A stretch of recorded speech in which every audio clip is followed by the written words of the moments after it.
বিভিন্ন মসজিদে আমরা নামাজ পড়ি, নামাজ পড়তে পড়তে অনেকজন বলে যে মুনাজাত করেন, ওদের মতো না মুনাজাত করা যাবে না।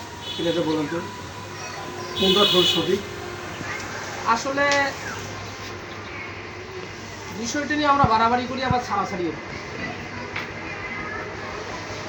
এমনি হাত তুলে তো সালাম ফিরে তো আপনার নামাজের কোনো অংশ নাই, সালাম ফিরে তো শেষ। যখন আমরা সালাম ফিরে দিই তখন নামাজের ভিতরের যে বিষয়গুলো আছে সব শেষ হয়ে যায়। সালাম ফিরানোর পরে বিভিন্ন দোয়া হাদিস থেকে বর্ণিত আছে, যেমন আস্তাগফিরুল্লাহ 3 বার, এমনিভাবে আল্লাহুম্মা আনতাস সালাম ওয়া মিনকাস সালাম তাবারাকা ইয়া যাল জালালি ওয়াল ইকরাম, আয়াতুল কুরসি, সুবহানাল্লাহ 33 বার, আলহামদুলিল্লাহ 33 বার, আল্লাহু আকবার 33 বার, তারপর হচ্ছে লা ইলাহা ইল্লাল্লাহু ওয়াহদাহু লা শারীকা লাহু লাহুল মুলকু ওয়া লাহুল হামদু ওয়া হুয়া আলা কুল্লি শাইইন কাদির। বিভিন্ন আমল এগুলা সহিহ হাদিস থেকে প্রমাণিত। হাত তুলে দোয়াটা বিভিন্ন হাদিস থেকে প্রমাণিত, যেটা আমরা দেখতে পাই। যেমন এই যে আমি একটি বই লিখছি, দেখতে পাচ্ছেন, এই বইটি কিন্তু আমার লেখা বই, এই যে জীবন গড়ি দোয়া দিয়ে। তো এখানে একটা হাদিস নিয়ে এসেছি।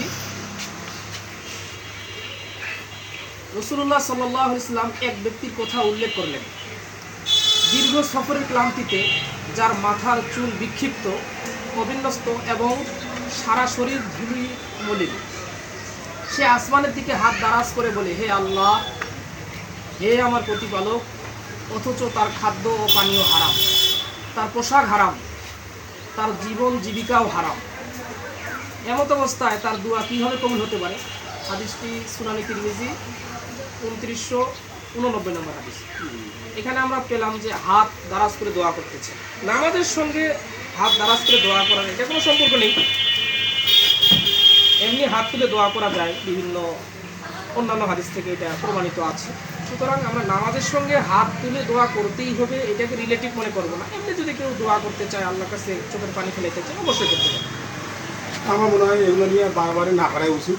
তো না সালাম ফেরার পর আমাদের এমনিতে দোয়া কালাম পড়তে আসি, বিভিন্ন এটা তো দোয়া হাত তুলে যে বলতে হবে তা নয়, আলহামদুলিল্লাহ আল্লাহ আমরা বলি, হাত তুলে বলতে হবে। এগুলো তো এমনিতে আমরা বলতে পারি, চলতে ফিরতে উঠতে বসতে আমরা যে কোনো তো এগুলো বলতে পারি। এগুলো নিয়ে বাড়াবাড়ি করা ঠিক না। এটা তো ফরজও নয়, নফলও সুন্নতও নয়, ওয়াজিবও নয়।